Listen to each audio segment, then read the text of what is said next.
Apakah Anda merasa malas berolahraga karena perlu pergi ke pusat kebugaran yang letaknya sangat jauh dari rumah?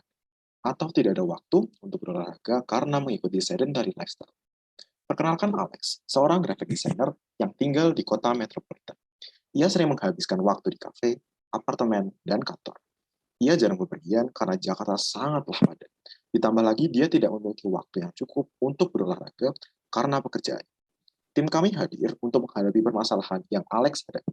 Perkenalkan, saya Bintang Restubono selaku CEO dari Fitbox. Saya Muhammad Raka Zegindra Darmawan, selaku CTO dari Fitbox.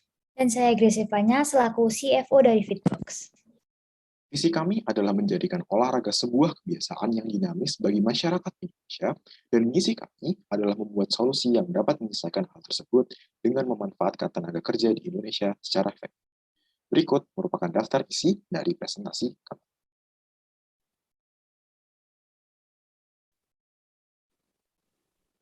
Salah satu problematika yang mendasar di Indonesia adalah terancamnya kualitas kesehatan masyarakat karena kurangnya olahraga. Hal yang mendasari permasalahan tersebut adalah rendahnya persentase olahraga disertai tenaga profesional yang sangat terbatas. Kami menganalisis masalah ini dan mendapatkan 3 faktor penyebab utama, yaitu sulitnya mobilitas penduduk di kota besar, post-pandemic effect, serta limitasi minat dan waktu. Dari faktor mobilitas, kami mengambil sampel dari angka kemacetan DKI Jakarta yang sebesar 53% di tahun 2019 dan 36% di tahun 2020, serta jumlah penduduk Jakarta yang mencapai 10,56 juta jiwa dengan luas wilayah yang hanya 661,5 km persegi. Hal ini menunjukkan bahwa kepadatan penduduk Jakarta itu sangatlah tinggi dan berdampak pada sulitnya mobilitas penduduk di sana.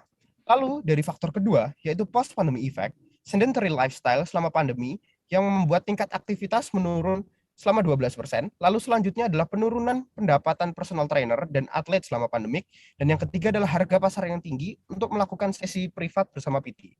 Dan dari faktor yang ketiga, yaitu limitasi minat dan waktu, minat masyarakat yang kurang terhadap olahraga karena harus pergi pusat kebugaran, dan waktu masyarakat yang sangat terbatas, itu menjadi 2 faktor utama dari limitasi minat dan waktu.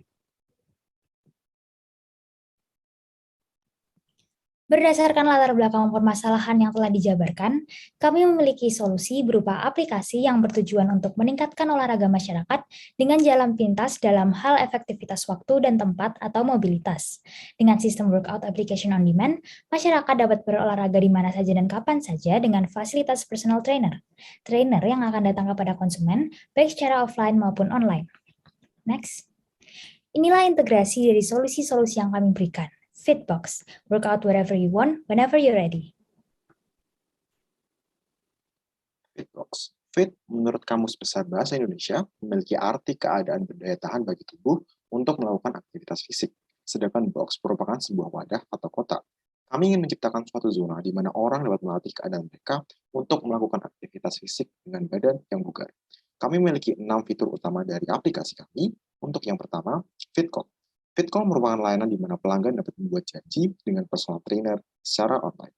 Kedua, Fitbox merupakan layanan utama kami di mana pelanggan dapat membuat janji dengan personal trainer secara offline dan pelanggan dapat menentukan apakah layanan dilakukan secara individu atau berkelompok. Fitur ketiga kami yaitu Progress Training. Progress Training adalah layanan yang menunjukkan progres latihan dari pelanggan di akun mereka. Dan yang keempat adalah Level and Stage. Level, pelatihan, atau modul yang mereka pilih. Kemudian kelima adalah modul. Modul digunakan untuk memperkenalkan latihan-latihan yang mungkin tidak diketahui oleh pelanggan. Dan yang terakhir adalah sertifikasi pelatih. Fitur ini memungkinkan pelanggan untuk melihat sertifikat kesehatan dan pelatihan secara transparan. Salah satu fitur tambahan kami dari FitCall dan Fitbox adalah FitPay. FitPay merupakan layanan pembayaran virtual. Kemudian kedua adalah video connecting platform, yaitu adalah layanan untuk menghubungkan trainer dan pelanggan secara online. Dan ketiga, Cinguper, untuk memilih apakah pelanggan ingin melakukan latihan secara individu atau berkelompok. Berikut merupakan interface dari sertifikasi pelatih, dan berikut merupakan interface dari progress tracking, modul, dan level and stage. Lalu, untuk mendapatkan value proposition dari perusahaan kami melakukan 3 analisis, yaitu yang pertama adalah SWOT analisis. Dari analisis SWOT kami menyimpulkan bahwa perusahaan kami memiliki strengths yang berupa aplikasi yang sederhana dengan berbagai fitur, penggunaan aplikasi yang fleksibel, serta tarif layanan PT yang lebih murah dari pasaran. Lalu dari weakness, yaitu berupa ketergantungan dengan partner dalam perekrutan PT, serta ketergantungan dengan digital infrastructure, serta tenaga IT untuk menjalankan aplikasi. Selanjutnya, dari opportunities, kami menyimpulkan bahwa perusahaan kami memiliki opportunities, yaitu untuk menjadi trendsetter aplikasi olahraga berbasis on demand, lalu aplikasi olahraga pertama yang berbasis on demand, dan aplikasi kami dapat memudahkan penduduk kota besar yang sulit atau malas pergi ke pusat kebugaran. Selain itu, terdapat threats yang berupa kesadaran olahraga masyarakat Indonesia yang cenderung rendah, dan karena aplikasi Fitbox ini merupakan aplikasi baru, jadi membutuhkan adaptasi dari pengguna. Serta dapat terjadi pro dan kontra dengan gym konvensional atau personal trainer non-partner. Lalu selanjutnya dari Pestel Analysis atau analisis Pestel, kami mendapati bahwa dari faktor politik, UU Ketenagakerjaan, dan peraturan pemerintah saat pandemi akan berpengaruh pada jalannya Fitbox ini. Selanjutnya dari faktor ekonomi, fluktuasi pertumbuhan ekonomi akan berpengaruh ke bisnis ini. Selanjutnya dari faktor sosial, kebiasaan olahraga masyarakat yang cenderung rendah juga akan mempengaruhi bisnis kami. Selanjutnya dari faktor teknologi, perkembangan teknologi digital akan mempengaruhi bisnis kami. Dari faktor environment, pengurangan emisi karbon bisa menjadi dampak baik dari bisnis kami. Selanjutnya dari faktor legal, akta pendirian usaha, NPWP badan usaha, surat izin usaha, dan dokumen penting lainnya akan mempengaruhi jalannya bisnis kami dan akan menjadi bagian dari jalannya bisnis kami. Selanjutnya, analisis ketiga yang kami lakukan adalah Porter's 5 versus analysis atau analisis 5 Porter versus. Dari faktor Riverly, kami menilai bahwa pesaing sekarang memiliki skor 3 dari 5 karena pesaing merupakan YouTuber olahraga yang tidak menyediakan layanan kontak dengan personal trainer secara langsung. Selanjutnya, dari faktor New Entrants, kami menilai bahwa pesaing pendatang baru memiliki skor 2,2 dari 5 karena kemungkinan datangnya pesaing baru masih kecil dan Fitbox akan dikenal oleh masyarakat sebagai aplikasi pertama aplikasi olahraga pelopor berbasis on demand. Lalu dari faktor supplier power, kami menilai bahwa kekuatan partner atau supplier memiliki skor 4 dari 5 dengan alasan karena Fitbox bermitra dengan third parties yang memiliki substitusi yang sempit. Lalu selanjutnya dari analisis supplier power, kami menilai dengan skor 3,5 dari 5 karena target pelanggan merupakan masyarakat dengan demografi yang sangat luas. Selanjutnya dari analisis substitutes atau pesaing substitusi kami beri nilai skor 4 dari 5 karena banyaknya pesaing dengan beragam macamnya. Walaupun begitu, Fitbox masih memiliki keuntungan karena pengguna dapat menemukan PT dengan mudah sesuai preferensi pengguna masing-masing. Kami memiliki 3 target dari marketing kami. Yang pertama, positioning. Kami ingin membangun perspektif masyarakat bahwa olahraga dapat dilakukan di mana saja dan kapan saja. Kedua, kami ingin meningkatkan laju penggunaan aplikasi Fitbox secara signifikan melalui marketing kami. Dan ketiga, kami ingin membangun brand interest dan brand awareness pada pelanggan. Kami membagi strategi kami dalam hal marketing menjadi 3. Pertama, product development. Kedua, market development. Dan ketiga, market penetration. Untuk yang pertama, product development terdiri dari application, omnichannel, dan AR or VR marketing. Kedua, market development terdiri dari social media activation dan digital campaign. Dan yang terakhir adalah market penetration, di mana ini adalah kolaborasi antara Fitbox dan Line official account. Kemudian hal ini merupakan timeline dari marketing kami yang dimulai dari application dan diakhiri dengan CRM atau Customer Relationship Management. Selanjutnya adalah omnichannel. Fitbox menggunakan multi-channel sebagai sarana pemasaran, yaitu platform offline dan online. Platform marketing offline kami berupa banner atau barcode yang dipertunjukkan di tempat umum terkait seperti gym partner dan stasiun MRT yang biasanya dipenuhi orang sibuk, sehingga orang dapat mengakses aplikasi kami ketika menunggu. Melalui channel offline ini, pengguna akan membuka platform online aplikasi kami, sementara marketing online berupa barcode yang berisi fitur-fitur media marketing seperti VR AR teknologi yang akan berujung pada service offline juga. Next. Selanjutnya, teknik marketing menggunakan teknologi AR VR.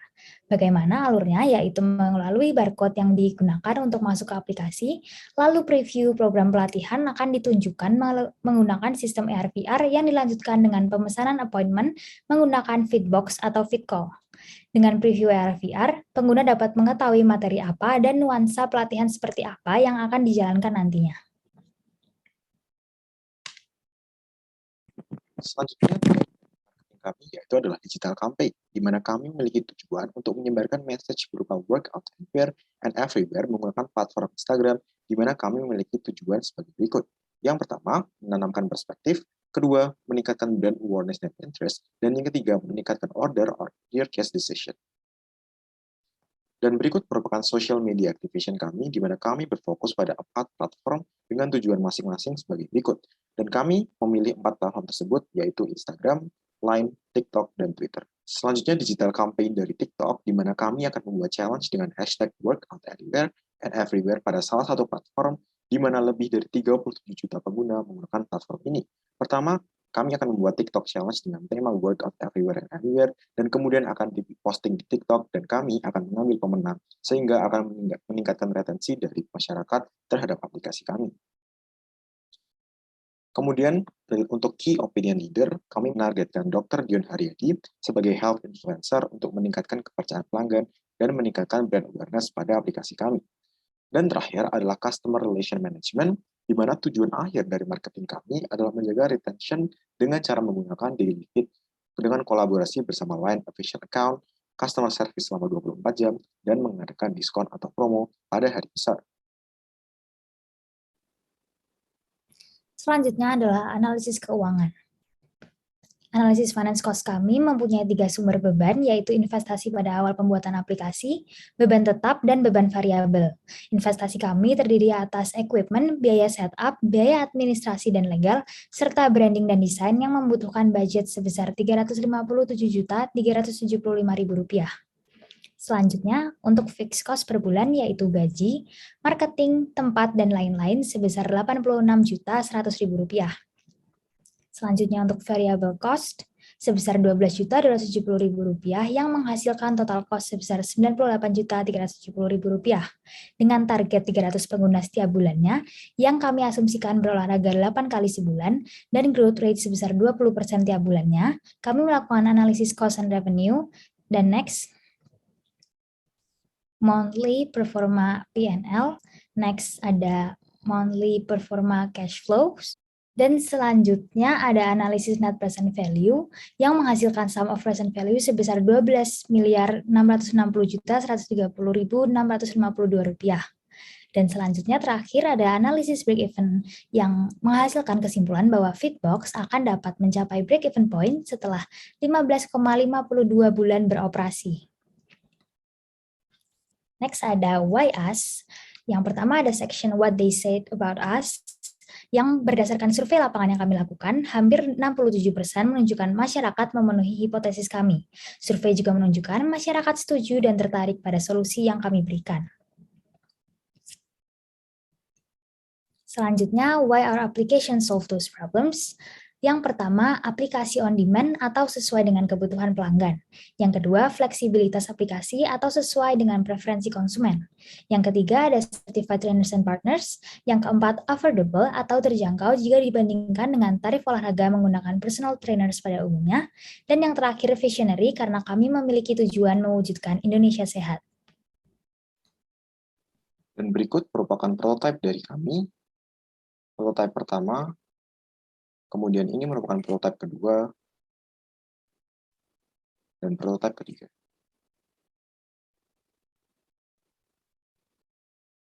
Selanjutnya dari faktor kompetitor, kami akan menjawab 3 pertanyaan, yaitu yang pertama, siapa yang akan menjadi kompetitor kami, yaitu adalah YouTube online workout, gym, dan personal trainer non-partner. Selanjutnya di pertanyaan kedua, apakah kami dapat melakukan hal yang tidak dapat lawan kami lakukan? Ya, yaitu aplikasi kami memungkinkan untuk mendapatkan personal trainer yang tersertifikasi dengan biaya yang terjangkau. Yang kedua, personal trainer dapat dipilih sesuai preferensi konsumen. Dan yang ketiga, konsumen dapat mencari PT dengan mudah dalam satu tempat, kapan saja dan di mana saja. Selanjutnya dari pertanyaan ketiga, apa yang dapat lawan kami lakukan, tapi kami tidak dapat lakukan, yaitu memberikan layanan workout online tak berbayar, seperti di aplikasi-aplikasi sosial media. Dan berikut merupakan ringkasan dari semua presentasi kami yang berupa Business Model Canvas. Sekian presentasi kelompok kami mengenai paparan aplikasi Fitbox. Terima kasih.